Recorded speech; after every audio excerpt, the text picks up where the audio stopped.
ain't believe in us. Yeah. That dude done on our name. Yeah. They said we was over with. They said a lot. I commend y'all. Y'all said a lot last week. I did. That's all I'm gonna say before we really have it. Hey, man.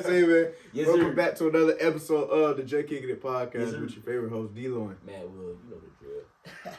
Nah. I ain't gonna lie. It's different. I know. When people been talking so crazy. Yeah. And people thought you was crazy for even assuming that your team will win a game when everybody else in the world like, nah, y'all ain't gonna get it done. Y'all, man, we just brushed past y'all. I must admit, I was surprised. I was surprised, but if it was gonna happen, y'all was in the right position to be for sure to win. We get into it fully, but yes, I'm very proud of Florida State, man. Yeah. We got it done versus Bama. I'm not crazy. Like I don't know if y'all thought last episode I was just talking out my ass, but like I know what I'm talking about. Like fair enough. we was in the same position. That's all I'm gonna say before we really get into the game. But let's go ahead and hop into this this MBS check-in, bro. It's Labor Day when we filming this currently, so mentally right now I'm good. It's Monday, but I'm not at work, which I love work, but it's different with you can kick back and relax on the Monday, and then go into work that following day. You get an extra day of the weekend, bro. Nothing like it. It was so much good football this weekend. So that's why mentally I'm on a high right now. Bro. I'm on an insane high right now. Yeah. Everybody in the family doing good. Justin had a solid game on Saturday. Room for improvement, but he went out there. Did what he had to do, and only gonna build from there. And FSU got it done too, so I'm extra up. I feel you. Body wise, I did not hit the gym today. Cool. I'm gonna be real. But I feel like y'all not getting the real gist, because every time I feel like I come on here, I might have not went to the gym the day before. But don't get it fucked up. I'm still in there getting They it. probably like don't get it. Don't I get it fucked up. Like I'm still in there, but it seems like when we come record, I usually miss that day. They probably like last episode he didn't go either. I'm in the gym. Like if y'all follow me DE10.uno, like I'll be in the gym. Don't get it fucked up. So body wise, I'm cool. Yeah. And then spirit, man, gratitude always for what God does for us. He's been doing a lot for everyone around us as well, which I always harp on being thankful for. I'm just excited to see what God has in store for these last 4 months of the year. Yeah, so in the last 4 months. That's what I'm saying. But I will say this year has probably been one of the biggest, because I feel like we both have been through a lot of stuff that's like put us in position to like decide what type of man we want to be. Right.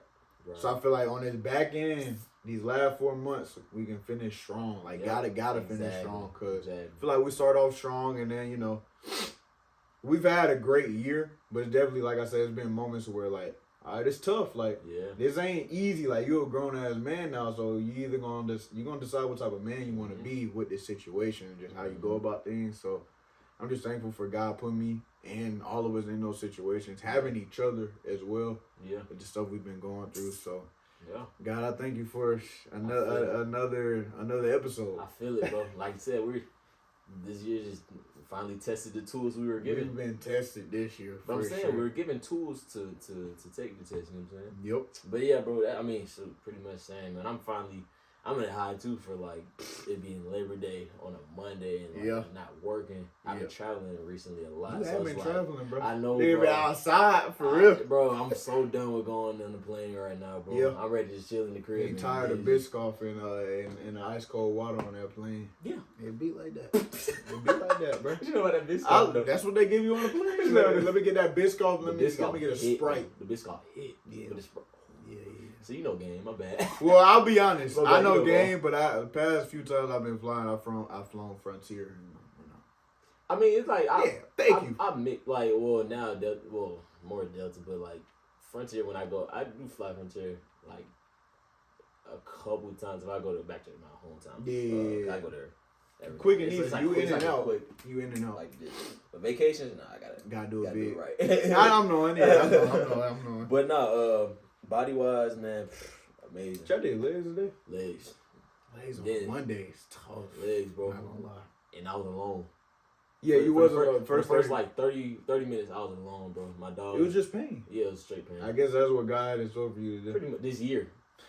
That part. My first half of the year, pretty much, I had to do this stuff for the most part. You gotta do what you gotta do, man. Alright, bro. But and then, spiritually, man, I'm just very grateful and very, like, reassured, I guess you could say. That's the position I'm in that God kind of placed in my heart, man. Like, he I think recently, bro, you could probably attest to it too, like, recently he's just been reassuring me, like, the actions I'm taking on a daily basis towards my goals and my, like, what I set to achieve, you know what I mean? Just the life I want to obtain someday. Like, he's really reassuring me on a daily basis that you're doing the right steps. You know what I'm saying? Yeah, it's definitely been a lot of that. You feel me? Sure. Recently, more than ever. So I'm just, grateful. Really just, just at peace right now, bro. For I love to hear it, bro. I love to hear it. You talking about being at peace. Yeah. Is there like a level beyond peace? Bliss? I was at bliss. Let's get into it. Let's hop right in head first. Toes in the air. Yeah. All right. I'm at a bliss right now. Like I said, first game we're going to get into. Number 8 Alabama versus unranked Florida State. Bro. I'm a Florida State fan. Oh my Let me be real. Let me be completely transparent. Be honest. I had confidence in us. And I knew we would compete. I wanted us to win. Yeah. I didn't know we was going to win. Yeah. Bruh, that first drive happened, right? Alabama, they go down the field, they score. But with that drive, yeah, they went down and scored on their first possession of the game. It was the way we was playing defense that kind of let me know, like, all right, bet, like, we here to compete. This ain't like last year where we just getting ran down the field. Like, I think their first drive took about 7 minutes.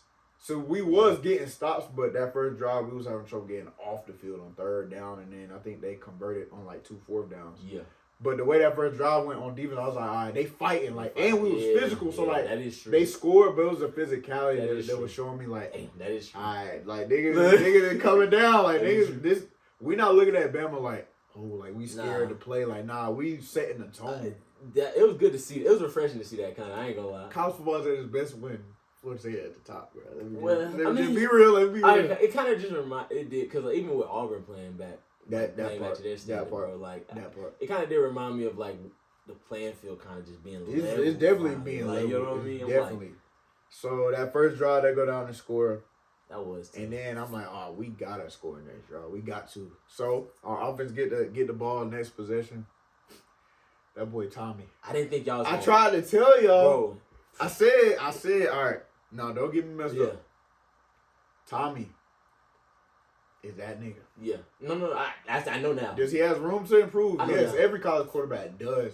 But I was out of the quarterbacks we saw this weekend. He was the one that popped on tape. One of the ones that popped on tape the most. He's 5'11", bro. Jitterbug again. Bro, like it was. I think it was his first run that he had. It was like a pool read. Running to the left side, but he did like a slight move. And like it's a subtle move that let you know how explosive somebody is. He has that quick twitch. And then we hit a bomb for about 40 yards on a vertical route to Squirrel White. We scored on that on our first possession of offense. I was like, I bet y'all there. But I'll tell you the point where I low-key was like, oh shit, like in a good way was when we scored, right? Yeah. And then we stopped them, and then we scored again. I was like, "Oh shit!" I didn't think y'all was gonna pull away like I didn't think when we started to pull away, and then once we got up 14-7, then we got another stop, and we was driving downfield. I was like, "Oh, we might actually fuck around and win this." I was like, "Whoa, they up 2 touchdowns, bro." So I think with all that into play, bro, like we got our identity this year. Last year we did not have no identity. Yeah, physical. We're going to run that damn ball on offense. On defense, we might give up some passes here and there, but physical, attention to detail, and communication. That damn D-line. Oh, they was getting it. And Alabama's offensive line is top tier. I'm pretty sure they're like top 5 in the country. Our D-line was getting active. I like the way y'all QB was talking. It's beforehand. Now, still and let me at first I was like, whoa. So now you understand what I was saying. Like, if you play ball, football, basketball, track, If you played on a team before, you know what it means when your leader is speaking confidence. Like, he can lead by example. Yeah. But I tried to explain this in the last video, but if you're not really... If you don't want to hear it and you're not a Florida State fan, you're not going to really understand it. So that's why Cole... It was laughter, but I was trying to explain, like, he said that. Now, was it the smartest thing? Probably not. Probably not, but for his team, it was smart. Because you got to think, niggas went 2-10. Yeah. Where do you think that confidence was after 2-10? I get it.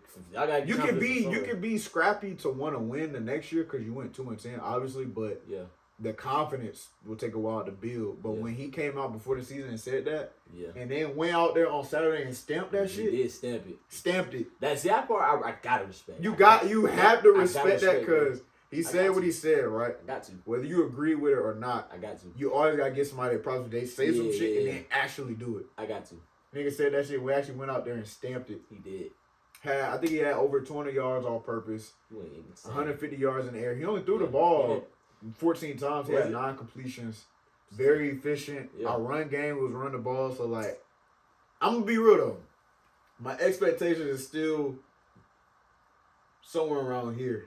Depending on how we play these next upcoming games, and especially, so these next 2 weeks, we got some cupcake games, I'm going to be honest. But when we play Virginia the following week, I'm going to see how we play against them. But I think it's good that y'all have a little bit of cupcake games after a team after a big game like that? Yeah, and granted, like, Bama, let's be honest, bro. And this is what people probably going to say. They're not the same Bama. Yeah, they're not. Like, but we was unranked. Yeah. They were number 8. Yeah.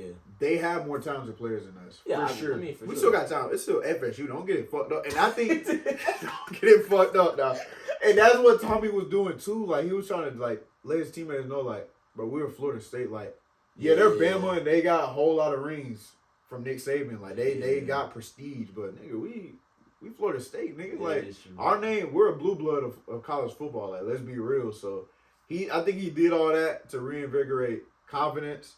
And like pride, because it's a different type of thing when you playing for somebody, or you playing for your family or your team, and it's a lineage. Like, I gotta be right because of the teams before us, so I gotta be right because my brother did it, like something like that. Yeah. So I think that's what he was trying to do, and shit, we got it done. Like, and it's the way we won. Like, I would have been happy regardless of how we won. I told you I was gonna be happy if we just competed and lost. Yeah, we competed.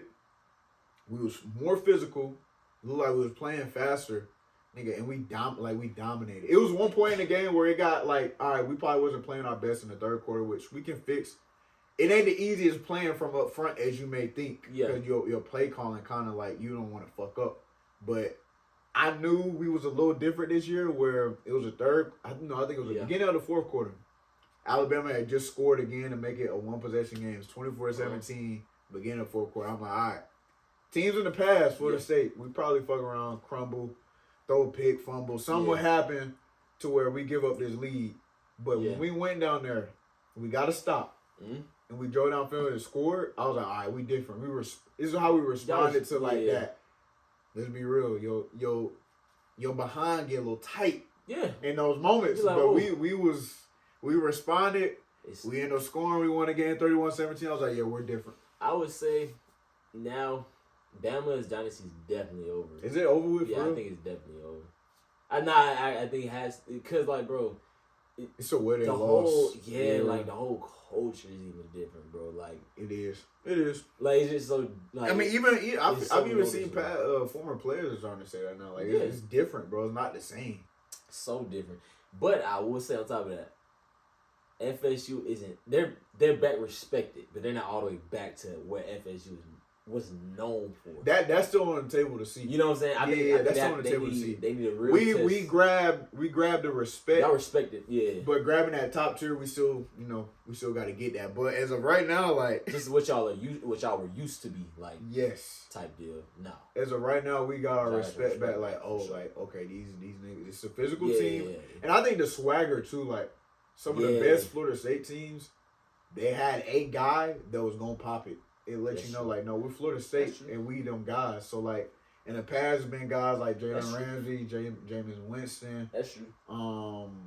When we won in 2023, I would say it was Jared Verse, like Jerrion Jones. So we had guys, all those guys are in the league who was confident in speaking that. the best Florida State teams, we have at least one to, I would say, 3 guys that's vocal about that confidence he gonna put in his teams back and letting the world know, like, like, I'm humble, don't get it fucked up, but like, I'm gonna pop it. We gonna pop it and we gonna go out there and dominate. So I feel like that's what Tommy's doing for us. So understood. Hey man, I'm excited to see what the rest of the season got for us, bro. Hey, Georgia Tech and Colorado. What a game. That game let me down, bro. Think so? Yeah, Colorado underachieved. No, for sure. They underachieved. But I think I kind of expected that though. In my opinion. Why? Because well, like I said, the situation was perfect for that time. Colorado wasn't as like. They still could have won. Don't get it messed up. They just need to call timeouts in that last. There's a couple things that like we lost. It's a couple things that happened in that game that's made me be like, y'all need to tighten the hell up. It's one thing to lose, but some of those mistakes. But in reality, bro, Georgia Tech, like, let's not act like Georgia Tech is just like a team that should have lost. No. Georgia Tech, they competed with UGA last year. They can compete with any They can compete with any team, bro. So it's like, you know.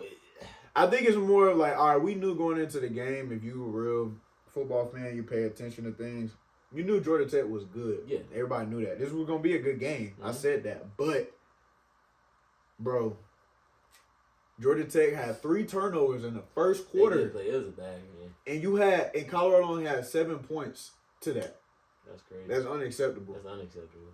And like that's super unacceptable. Like you supposed to at least get you got to get points on all those turnovers. Yeah, max 21 points. At least 3 on some of those 2 possessions where you got the ball back.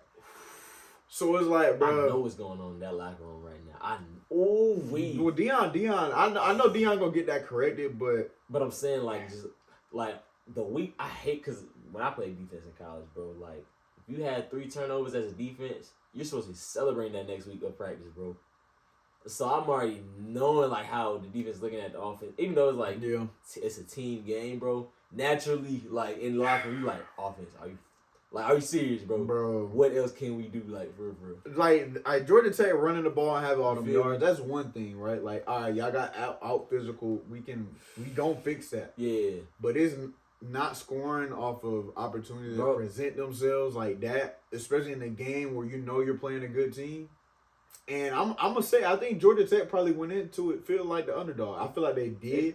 And when you playing a team like that, the longer you let them hang around the game, and every coach I've had always says this because it's very real. The longer you let a team that's an underdog hang around, bro, you gonna fuck around and lose that game because you're giving that team confidence.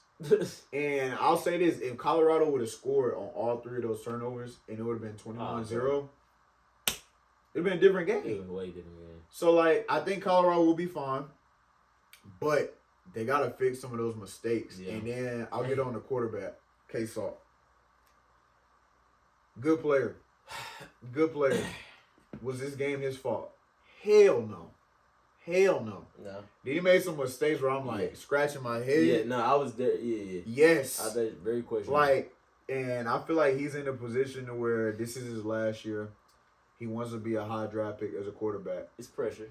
It's some pressure. I feel like some of that pressure is making him play a little tight, especially when it comes to keeping it and running it on some of those plays where I'm like, bruh, I know you want to throw that bit, and then you might get more yards throwing it.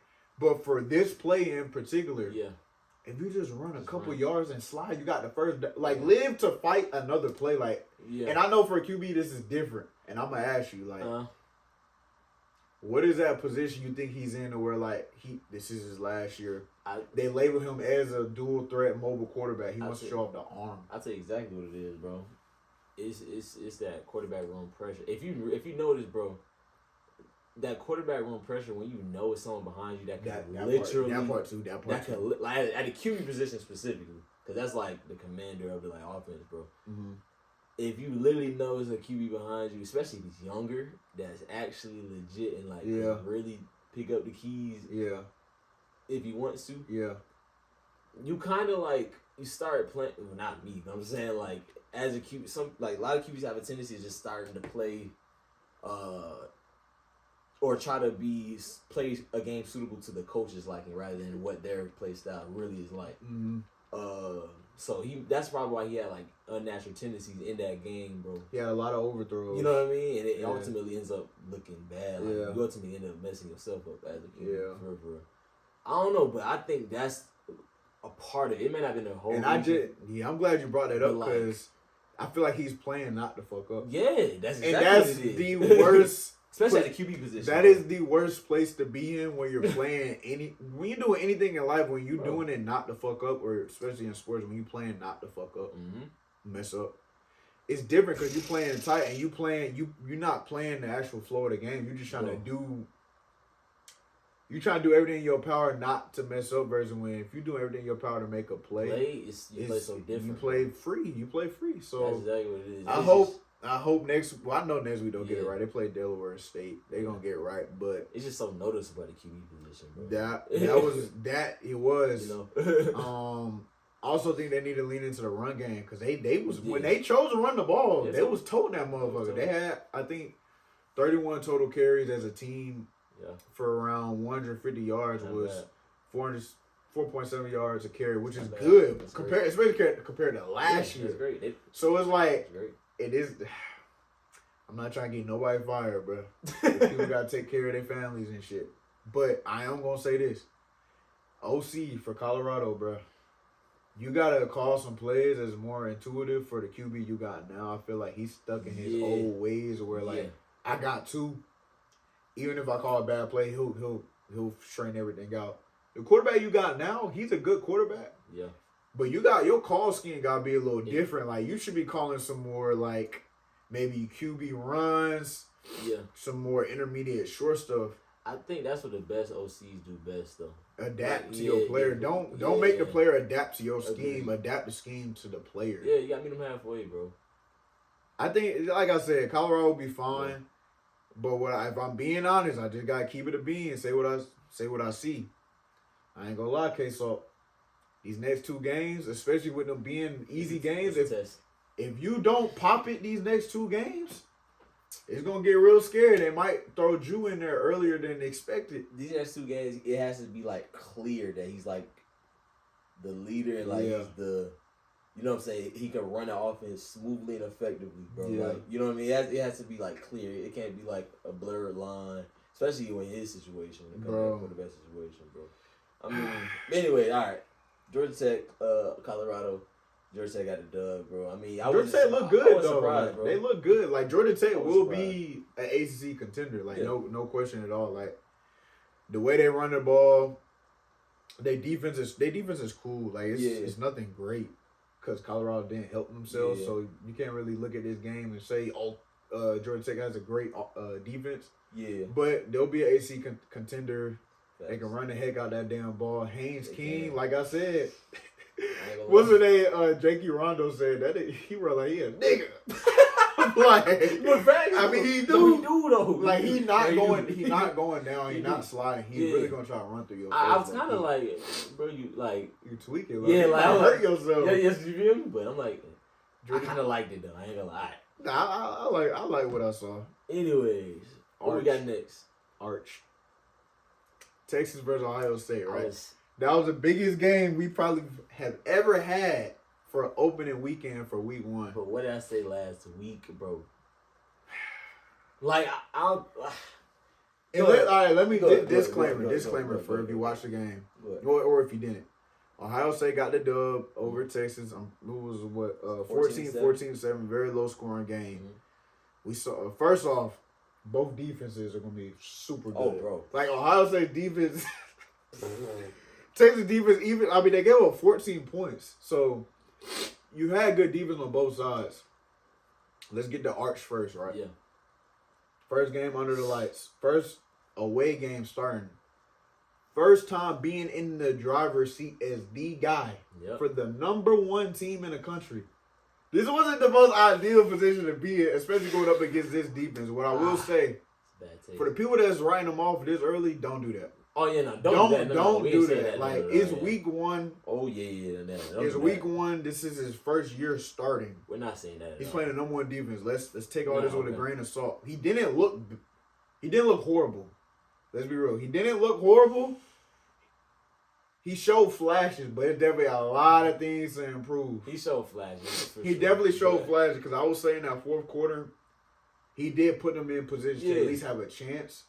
But I would say for an early part of that game, he did look a little flustered. But you can't grade, you can't automatically write him off because it's week 1. We don't know what he's gonna look like by midway point or by the end of the season. What was disappointing, just for me at least, to watching it, bro, it was stuff that wasn't even coaching that kind of like he was messing up, like certain throws, like because I'm as a QB, I'm like certain throws out of breaks he was late throwing, like getting the ball. I'm like, it was just certain plays that like coaches were putting him in. I think position. It was that like, one interception he had threw. I think he was trying to throw a corner route or something. I was like, you gotta see that. Bro. You gotta see that, bro. You gotta see that. Well, it was there, but he threw it late 4 seconds after the outside the break. Bro, like you know what I'm saying. But what I will say, he showed enough flashes for me to be like, Texas is gonna be fine. Like Texas will be fine. Yeah. But let's hold off on throwing generational around because some people saying, oh, he's a generational, and like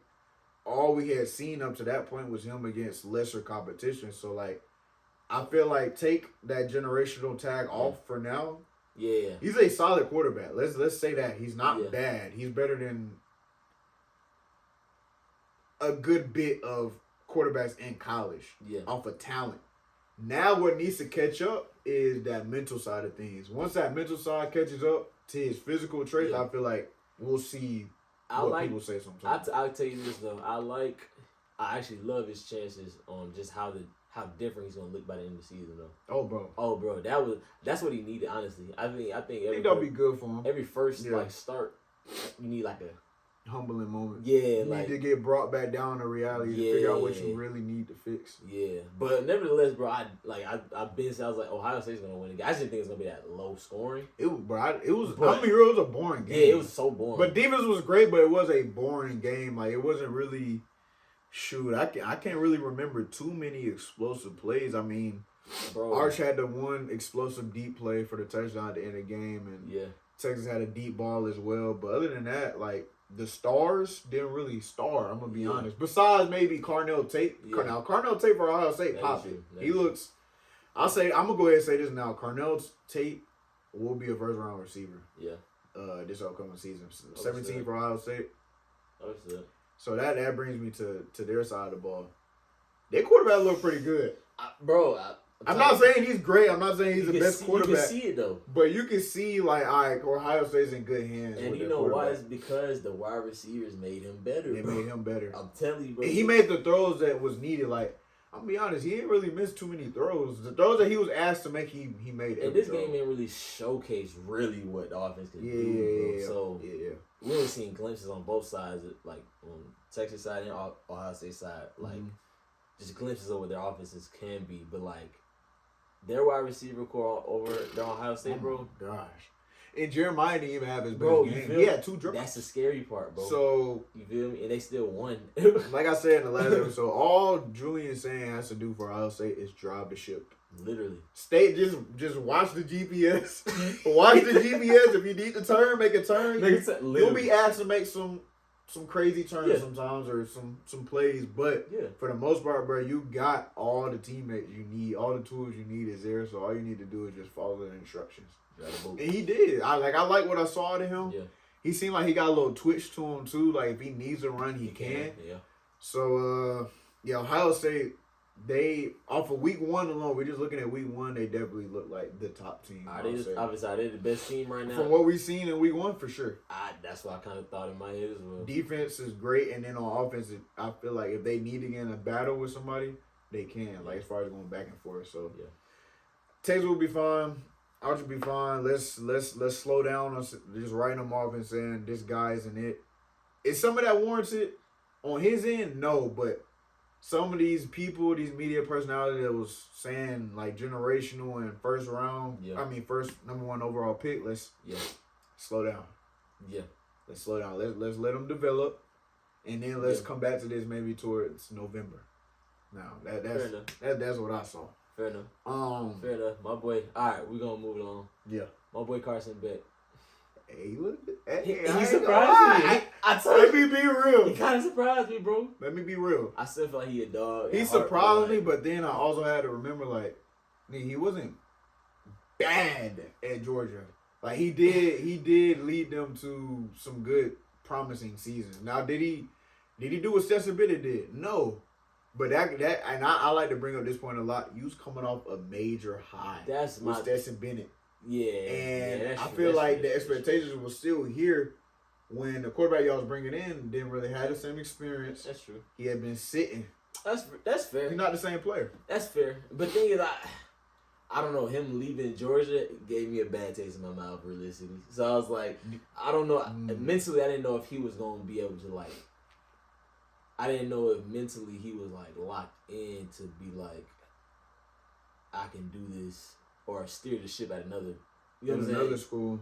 I thought it was just, you know, I don't know. I just felt like leaving UGA and saying, hey, I don't want to be the commander here. Mm-hmm. I was like, okay, how you think you'll be a commander and do what you got to do over there? You know what I mean? That's how I thought about it, but he proved me wrong, completely wrong. Sometimes in life, bro, you just need to change the scenery. And I get it now. Like, you gotta put yourself in an uncomfortable situation so you can really, like, figure out who you is. So I was wrong, no bad. I mean, he was emotional in the interview because, I mean, he been through a lot. He's been through a lot in the past couple months. So all that kind of culminated in the last night.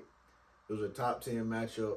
Yeah. They got it done versus Notre Dame, and he looked good. Like, he was probably one of the better quarterbacks we saw play this weekend. Because what I will say is, as great as this weekend was with football, some of the quarterback play was a little neat. That is true. And I would say out of all the quarterbacks that played this weekend, Carson Beck and FSU quarterback. All right, so the first week one of college football, out of all the quarterbacks, he's definitely one of the, I would say, top 5 performance-wise that we saw. Yeah. For sure. Like, he took the plays that was there. Now, I'm going to be real with you. That touchdown he threw to C.J. Daniels. Oh, that was a prayer. That was one of them fucking, he down there somewhere. But that's what I'm saying. When you have a wide receiver that you just say, hey, I know he can just. That made him look better. Exactly. That made him look way better. Because he did just throw that motherfucker up in. That was a crazy play. Make a play. That was shout out you, bro. We gonna give him one power one day. No facts. Actually. So, but he looked good. On the other end of that, for their defense, Miami defense was flying around. Like, them boys was flying. That D-line, especially at the end of the game, like... I think they got that swagger that they used to have. Now I feel like the defense that they looking like they have this year, they didn't have last year. So I'm interested to see how things go. With the way Miami played last night, I can't wait till we play them. It's so crazy how, like, the teams that used to have that, like... You know, that certain swagger are now showing that who they actually are. Going back to their roots, man. Like it's good to watch. It's refreshing. Miami's best teams are when they're confident and a little cocky. True. That's what it is. True. On Notre Dame side, I said this last night. I know they lost, but Notre Dame, I like Notre Dame. They don't look bad at all. I really like Notre Dame's QB. Like, he can run the ball. He was toting too, though. He looked like he probably bring a little. Your ceiling as an offense is higher with him versus last year. With Riley Leonard, he wasn't the most prolific passer. Now, he did use to tote that mother. Don't get it. He was a great running quarterback. But I feel like with the guy they got this year, they can get a little bit more there. They can get a little more dynamic. They running back, like, he's really good. Love, he'd probably be a first-round pick. Both teams, I'll say this, I definitely see both teams being in the playoffs, for sure. Yeah. I think with that game, it wasn't even necessarily about mistakes. I just think the better team won for that day. So, I like what I saw out of both teams. I feel it. For sure. That's smart. No, I feel it. Yeah. And also, hold on, I gotta bring this up. Miami freshman receiver. Malachi Tony. Hey, dog, I'll be real with you. Hey, bro. He might be next up. I didn't know he was at first. I didn't know who he was at all. I kept seeing his number 10 pop off on the screen. I'm like, who is this? I go to look. He's a true freshman. But every year we have players like that, though. That's what make the game so beautiful, though. When you see when these freshmen come out the blue and just pop off first, especially first game. It's one thing to pop off your freshman year, but you pop off the first game, You're different. So Malachi Tony, hey, shout out to you, my nigga. You popped it, bro. I think he had around like 90 yards receiving and a TUD in his first game. top 10 matchup for a freshman. They got a good receiving core in Miami with him and C.J. Daniels and a couple other players. Like tough. And I meant to go back and reiterate. Also, back to the Carson Beck thing. He probably got emotional. I know I backtracked a whole lot just now, but he also probably got emotional in the interview just because, bro, it hits different as an athlete when you prove yourself right. Okay, that's you know what I mean. Yeah. I think that's what that was for him, bro, specifically. Because realistically, when he made that decision, he probably in the back of his, he's like, did I make the? You know what I'm saying? I'm making this decision for me, but that's real. What if people saying I made the right decision? People were saying he went to Miami for NIL, he went to Miami for all the other reasons besides ball. But let's be real, this is a ball, he probably felt that one, bro. Yeah, he felt disrespected. He felt very disrespected in the past 6 months, and he went out there and popped it. So, shout out to Carson Beck. But I gotta bring this up. All right, yeah. But we had Cole on last week. You was comparing the ACC and the SEC. You said the ACC gonna match out with the SEC. That's what it's looking like first week. From week one, let's call a spade for week one. It's pretty even right now. No, overall, obviously still SEC, but what I'm saying is it's doing a shift. I mean, let's bro. Let's look at this, right? Realistically, FSU beat Bama, one of the blue bloods of the SEC, one of the blue bloods of college football, right? Yeah. you had Miami win yesterday versus Notre Dame. Now I know Notre Dame is an SEC, but we saw an SEC team look very good last night. Yeah. Then on another end, I know Clemson lost against LSU, but that game was very close. So I would say right now it's pretty even with the ACC and the SEC right now. It's not like a clear SEC anymore. Not at all. Not at all. Not at all. It's okay. I wouldn't be surprised if an ACC team. You know, a game I'm looking forward to a little more now after week one is Georgia Tech versus Georgia. Oh, bro, at Georgia Tech. I'm not, but I love going. No. It'll be at Georgia Tech. It'll be at Georgia Tech this year. Might pop out to that. We might have to pop out to that. I went to the one, was it 2 years ago? So last year they played in Athens. I think I went 2 years. I went to a game 2 years ago. Lit. They were rocking. Lit. I ain't gonna lie, but so what if both? It's gonna be hard for this to happen, but I know it's gonna if happen. we go into that game, both teams unbeaten. I know it's gonna happen. Oh no, bro, it's gonna be. We're gonna get a dub, but we're gonna. Even if we smack every team this year, bro, when we play them, bro, it's gonna be. I mean, it's a rivalry. That game isn't like any other game in the schedule. It's not like any other game. So I would say if both teams go into that either unbeaten or both ranked in the top 12, oh my God, that makes that game a lot more interesting. So we'll see. We'll see how that game go. But yeah, ACC and SEC is definitely is leveling right now. Facts. It's definitely leveling. Some other games that caught my eye and just looking at quarterback play. South Carolina versus VTech. Tell me about it. I couldn't really catch down like I wanted to. I saw the highlights. First thing off, Lenore Stellers. I saw him go crazy. Let's go ahead and put him in the Heisman talks. Word? Yeah. Just off of week one. All right, I don't know what it's going to look like in about 10 weeks. He did go stupid. I'm basing everything off of week one. How he looked versus the whole country. QB-wise, QB play. Getting things done when it need to get done. Making throws when you need to make throws. Different. But also being different and being, what does Cam say? Being a transcendent player. Not being a game manager. Got it. He showed that. Ooh, got it. Made throws when throws need to be made. Ran that bit when you need to run that bit. South Carolina got it done. But on the other side, the Virginia Tech quarterback looked good too. I just think it was a talent disparity. But yeah, Lenore Sellers looked good, bro. I ain't gonna hold you. South Carolina looked good too. And this is funny for me because my relationship with South Carolina has been an interesting role. My girlfriend graduated from South Carolina, right? But for some reason, I like to fuck with my girlfriend, so I'll always be like, nah, fuck them, y'all gonna lose. Blah, blah, blah. That's just me as a boyfriend. Yeah. I'm gonna be honest, I found myself supporting them. I found myself supporting them a little bit. So So, just the way the game it went, bro. Yeah. The way they played, South Carolina's ranked 13. They'll definitely be in that top 12 next week. And I will say, that's crazy. Keep your eyes open for South Carolina. South Carolina, though, but like it's weird because we've looked crazy at South Carolina over the past, let's say, decade as like, y'all be having some good years. Y'all might even have some good games, but we're not really taking y'all serious. That's true. I feel like this year we need to take them serious. They played a very good game. Well, not very. They played a good game against Virginia Tech. And when you have a quarterback that you could just kind of always be like, we'll be fine. Like, he'll figure it out. Okay. You just play different as a team. When you have a quarterback that can get you out of those with fuck situations. Yeah. Like, but the thing is with those quarterbacks, it's a double-edged sword. You'll look up sometimes and be like, oh, no. And then, yes. But then all at the same time, you're like, oh, all right, make a play. And then they don't. Got it. But I do think South Carolina is probably one of the top teams in the SEC. And he's one of the top quarterbacks from this past weekend. Like, quarterback play, he's up there for sure. That's crazy. No question. That game against Clemson, he thought it was good last year. Wait till that motherfucker this year. Basically, off of week one, bro, we don't know. Week one was good. We don't, the playing field is so even, bro. I really don't know who's the alpha of the entire college football conference, like, in general.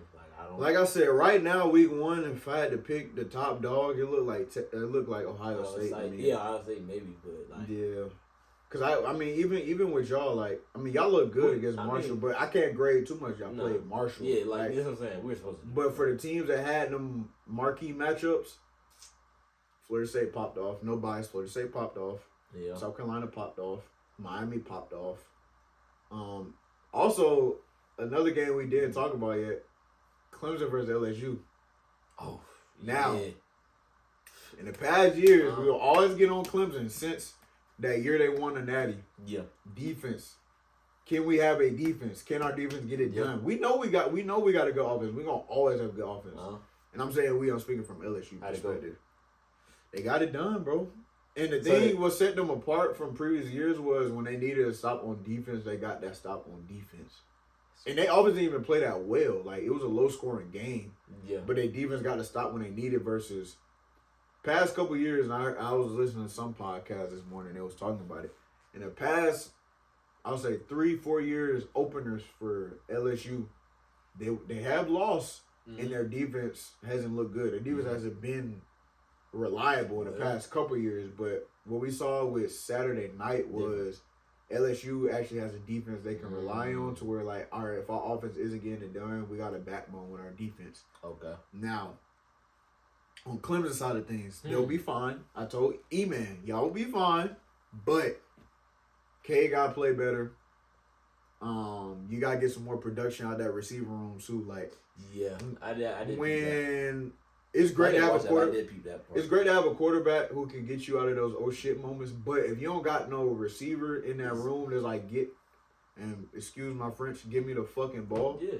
If you don't have a receiver one like that, you're week to week who you throwing to, like who your guy is gonna be changing. That's probably not the best position to be in for quarterback because like versus what you was already having a process.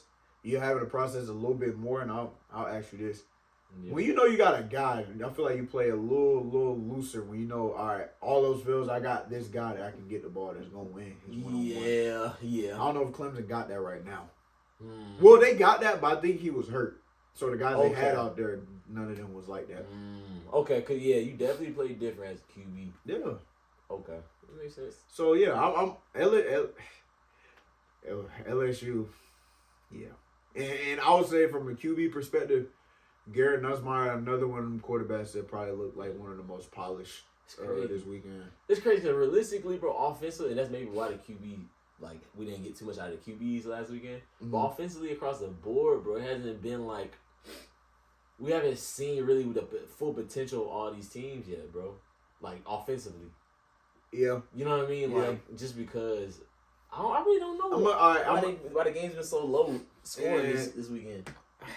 I'm going to backtrack to this because I kind of just thought about it, right? I know how Alabama look, but are we completely writing them off to go to the playoff? Like, completely? Completely? Yeah, I am. Damn.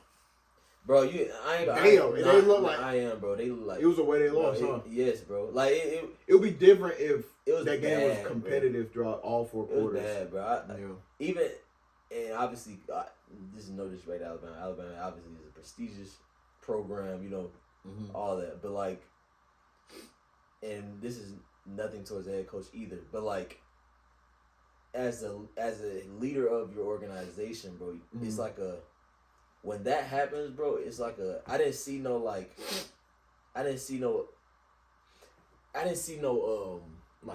player getting on another player saying, bro, this is unacceptable. Accountability, you feel me? No accountability. Like what programs like that are supposed to do in situations like that. Like, no, it's kind of like everybody on the sideline, everybody on the sideline is like, dang, well, this happened. Everybody on their own itinerary. You feel me? So I'm like, if that's the culture or that it's went to now. I was watching some of the clips from the game back, like even just the way some of the guys on defense was pursuing, like, bro. I'm not obviously supporting Alabama, but it's like, dog, I know you're not pursuing the ball how you're supposed to. I don't know you're not pursuing how Nick Saban would want you to. I'm like, bro. And if we just look back to obviously how this year opened for Bama and how the back end of Bama looked for last year, I probably will lean towards more like, I don't know, because like, let's be honest, bro. The way y'all ended last year, let's be honest, y'all lost to Michigan in the bowl game when Michigan wasn't Michigan last year. You lost to a mediocre Michigan team last year in the bowl game, and then y'all come into this year and the way y'all lose, like in the last 2 games we've seen y'all, y'all look like the less physical team. Y'all look like the less disciplined team. Y'all haven't looked like Alabama.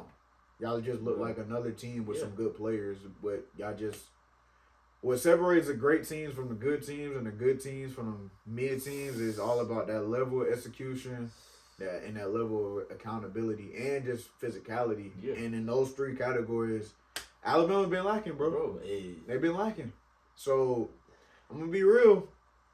Like I said, I don't want nobody to get fired. Me neither. But the head coach for Alabama is on the hot seat. Yes, that nigga is on the hot seat. Like it's unfortunate, but that's what happened with the game. Like when you don't produce that, football is a producing league. You're not producing like shit. What can I do with you? Yeah, no. And that's the unfortunate realness of sports. Because realistically, I think I seen something like Nick Saban only had 4 losses to an unranked team, bro. And the new head coach has 4 losses to an unranked team. This is taking people back to how Alabama was before Nick came. People keep saying that, like, let's not forget how Bama was before Nick got there. See, like before Nick got there, and it was that gap between. I know they had a real great head coach before Nick, but it was a gap in between that guy and Nick. In that span, Bama was not Bama. Wow. So I think people was like, we might be in that little lull period, that little dysfunction. We'll see what happens though. But I'm just so happy. I gotta talk about this again, bro. I just gotta point out a few players. I gotta point out a few players, bro. If you watch this game, Earl Little, the safety for Florida State, that nigga was flying around. That at safety, that nigga was flying around. I was watching y'all offensively, bro. I really ain't paying attention to my defense. Yeah. All right, so I'll get to offense, but from a defense perspective, I'll just say it again, bro.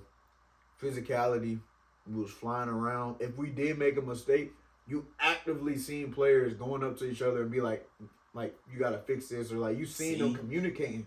Whereas on Alabama's side, they make a mistake. Niggas is like this. That part. So, yeah.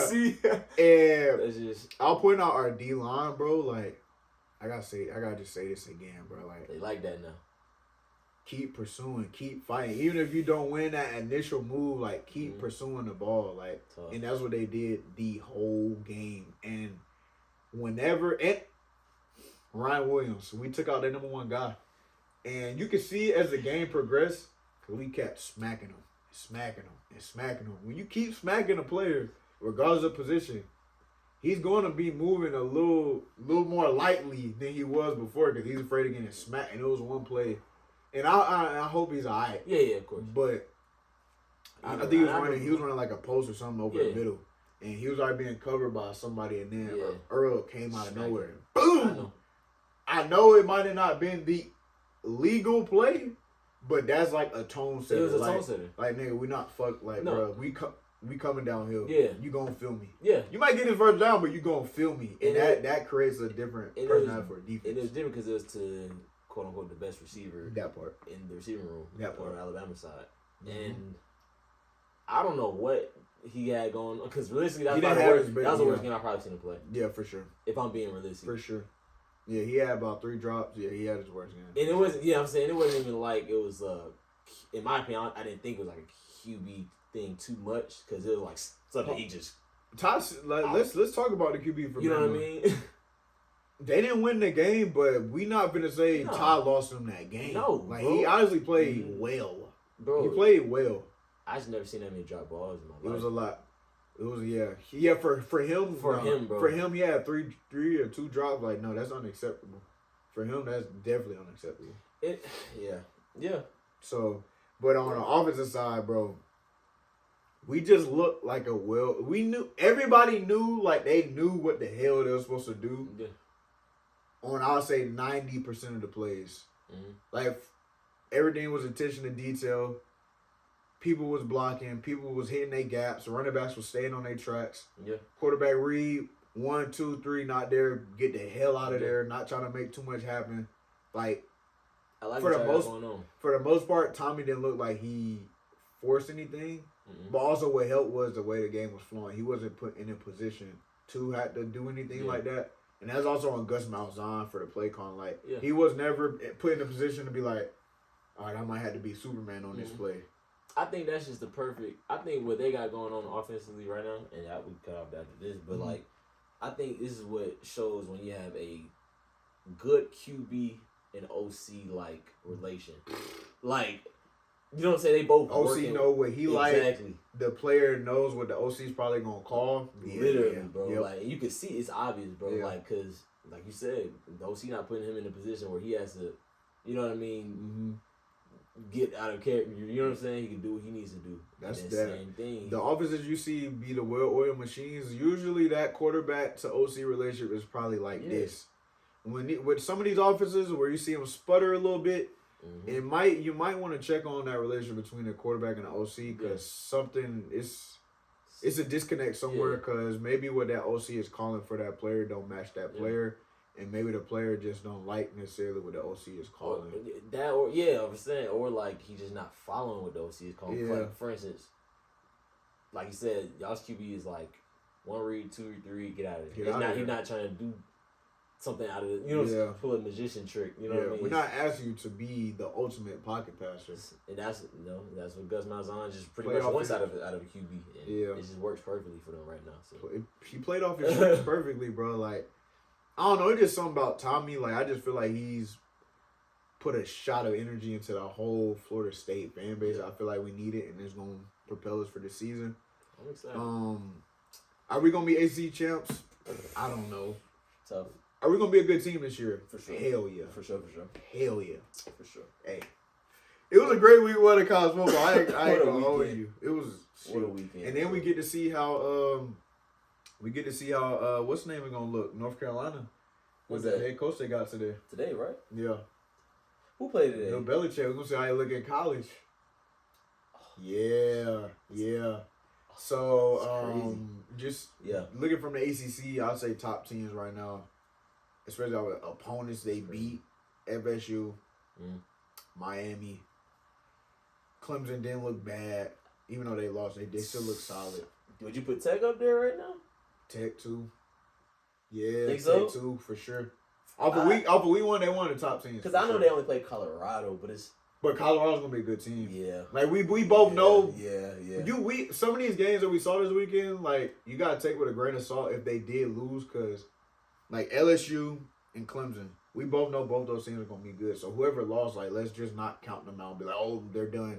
Georgia Tech, Colorado, both those teams are gonna be competing for the title in their respective conferences. So like some of these games, it's still a lot to see how the team turns out. Like even with Texas, like Texas is gonna be a hell of a team. Yeah, Archer's gonna have a good season. Now he just ran up against the best defense in the country for his first game. Let's give the kids some grace, but it was some great football.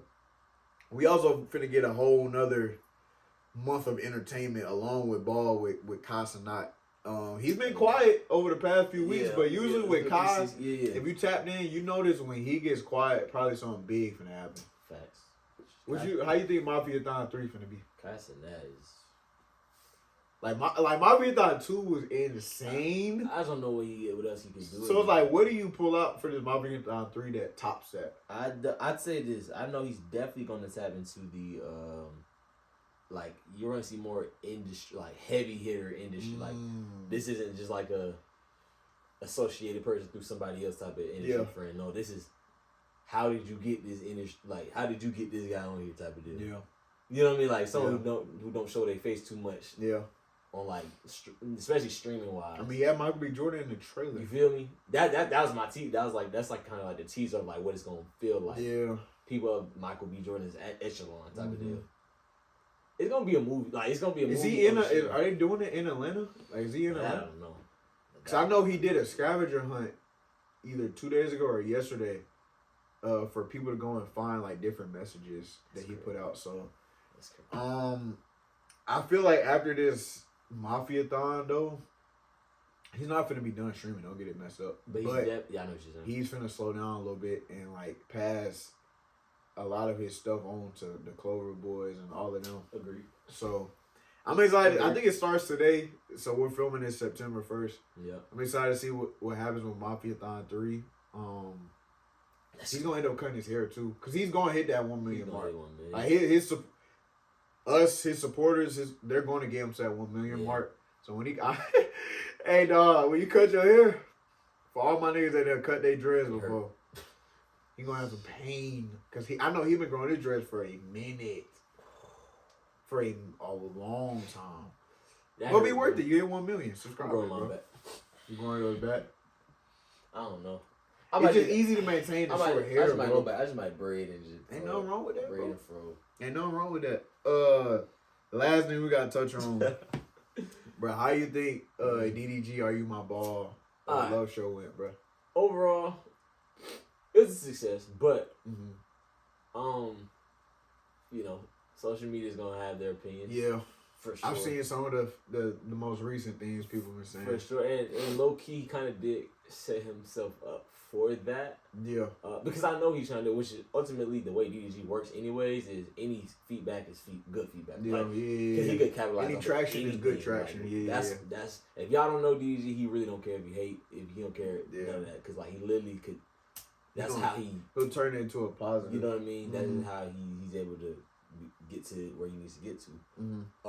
But yeah, I mean, it did leave like just the way certain stuff did go. This is the way they did go about certain stuff. There, a lot of fans didn't like, which I kind of peeped. Just roaming around social media, but overall, I just think it was genius. Yeah. The idea of it was genius. The production was insane. The production was actually insane. Like, I was glad to see DDG actually go in on something production wise like this. Yeah. He went into his bag for this. You feel me? I was like, okay, this is tough. And I know we've been seeing so many love shows in the past 6-7 years. But I would say this one was definitely different, like all the way down to the name. Like the name came from a lingo he created, so that alone makes it different from everything else. Like, Are You My Ball? Like nobody ever said that before he said it. So he got to excel from that. But also just, you know, it was a love show, but at the same time, I feel like this sets it apart just because even though he wasn't genuinely finna make any of these girls his girlfriend, he still, I feel like for the most part, was building some at least genuine bonds with some of these people. Like, this wasn't just like, all right, you're here, we're in the same vicinity, we're gonna get this content done, and then I really don't mess with you. Yeah. Like, I feel like his intentionality with this is to build them up. Exactly. But things I don't think people realize see it how he especially if you never watched DDG before and see how he moves with people he does content with. Like, he'll tell you, I'm trying to boost these people up. Like, I'm doing content, but I also want to help them as well. Yeah, exactly. Like, we know exactly the plan. Like, we know the method. Like, we know what he's doing, but like, I just think to most of the media is rubbing them the wrong way. Because I've seen some of the things they're saying, like, all right, he just did this love show without giving any of these girls a real chance, and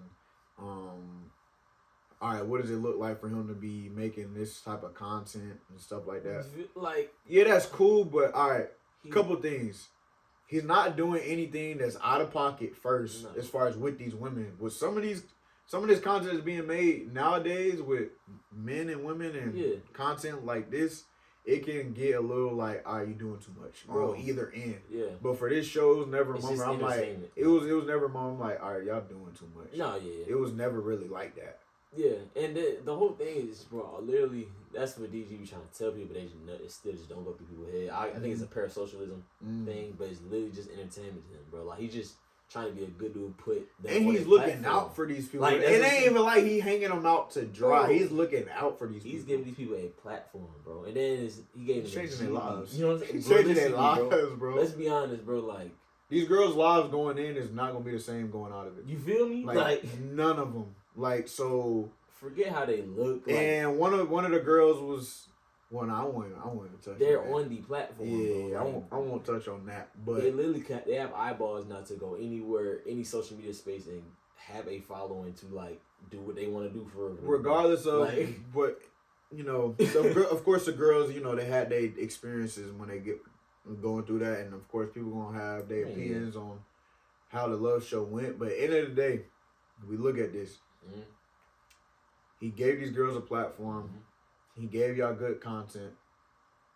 What more can you really ask for? And he was respectable with all these women. Yeah. Like, even he was telling you, like, he didn't want to eliminate some of the girls because he's such a good dude. Yeah. So regardless of what maybe the girls felt like throughout the whole 7 days it was there, what they feel like that process, how the show went, or what people say on social media, this wasn't something DG was just trying to do to use these. He wasn't using these girls. Like, let's get that out the way. Yeah. I think I kind of, as I was watching it throughout the time, I think what kind of like people kind of like just hate on them, because I was just asking, I was like, why do people hate on this man, bro? Like, literally, why do people hate on this man? And I think it's just because he is like, he's like, he shows love to everyone, right? Mm-hmm. But I think they can't really believe that he's like a woman's man type of deal, just because of the guys he's around. That's true. How their kind of fan base is, or like how their brand is, and just separating the content from the actual person. Like, all right, this is the content he's doing, which even he's doing in a respectful way. I rock with everybody around too. Don't get me Don't care. But like, but you know, like people just have a hard time separating content from real life. Because, I mean, I even see some people commenting on like, oh, y'all green for having them try to snitch on the show or anything like that. I'm like, y'all gotta remember, social media, bro. This is content. Like, you gotta know how to, especially if this is something you want to do. You gotta know how to separate it too. Exactly. You gotta be able to read between the lines. And low key, bro, and I get it though, cause like, bro, it is literally just content, bro. Like, none of this is real. Like, I think that's what people gotta. I don't think people will ever understand, just because the world we're in now, that's dang near another life. Yeah. Like you got your physical life, and then whatever life you got on. So like, it's kind of like parasocialism is like a real thing. Like, even if you're doing something that's like, for DG when we first started content, it was just literally just content. It still is for him right now, but like now it's to the point where the world we're in nowadays, that's people's second lives, literally. Like, literally. Like, I mean, people have a whole nother personality. No, like, literally. They're not the same person at all. And they might care about that more than their actual life. So, whatever they feel on social media they might actually be that social media person more than they are themselves. You feel me? So, and that's, I think that's what he's trying to battle right now, is just trying to deal with just him cutting off, him doing him, basically just saying, hey, this is social media. I don't really think about this, nothing else but social media. And the world that doesn't go that way no more. That's their real life too now. Like, you know what I mean? Yeah. So that's kind of, I think that's the part that's rubbing wrong right now with DG and everybody. But you know, with us, like we understand. I'm always right with them, bro. I'm right with God. Like we get it. So it's like So I don't know. We got some. I love the show. Regardless, it was a great success. Like, amazing. Boy, some of them moments was just, I'm sitting there like, just laughing my ass off and just, entertaining. That was the number one goal. So the Shea was funny though. The Shea probably was the MVP as far as comedy goes. No question about it. It was some parts of the Shea was unfiltered, but it needed it. They needed it though. Yeah. They needed it though. What I will say is some of the like, why would they bring that old video back up? Some of it was funny. It's not even funny, but like, damn. Yeah. Some moments where it's like one of the contestants you was probably rooting for, and then they bring up that old video. I was like, damn. I was rooting for you, but now I understand why you might not make it the distance. It is what it is. Yeah. But coming off of this and then leading into Mafia-thon, like this. If you support our content right now, you eating good. Facts. You eating real good. That is true. Hey, man. That is true. It was a great week of college football. Hey, man. DDG had a great 7 days. Excited to see what Kai does for Mafia-thon 3, bro. That's going to be a movie. No, it's actually going to be a movie this time. Like, it's not going to be a stream. It's going to be a movie. I think he's kicking it off with Kim K, too, at 6 o'clock today. Yeah. Like, he's moving different, bro. Kai. You're moving different, Shout bro. Out Kai. Shout out Kai. Shout out Clover. Shout out AMP. Shout out DDG. Shout out hey man. Shout out everybody we support. Shout out all y'all, bro. Y'all, shout out, bro. Cause what y'all do, it inspires us to upgrade our game as well. Not to emulate what y'all do, but to sit down and brainstorm. Like, all right, what can we do to like be different on our own? Be different on that part. You know what I mean? So. That's it. Hey man, another episode of Juh Kickin It Podcast. Yes, sir. Everybody's been tuning in to our most recent clips on Instagram, the Instagram Reels. We appreciate y'all, all the new followers we've been getting. For sure. Appreciate y'all hopping on the team with us, man, being a supporter of JKI. Continue to like the YouTube Reels, the YouTube videos, the TikToks, all of that. Continue to just show love and yeah, man, we appreciate y'all for real. Be on this journey with us, bro. We're going to have a real good guest on in a couple weeks, maybe even next week. We'll see. To have some great conversations and give us some insight on some things that, we see on a big screen, but might not know what's going on behind the screen. So, hey, man, we appreciate y'all. We love y'all, JKI family. Y'all know how we do it. It's the Juh Kickin It Podcast, and we out. You deep.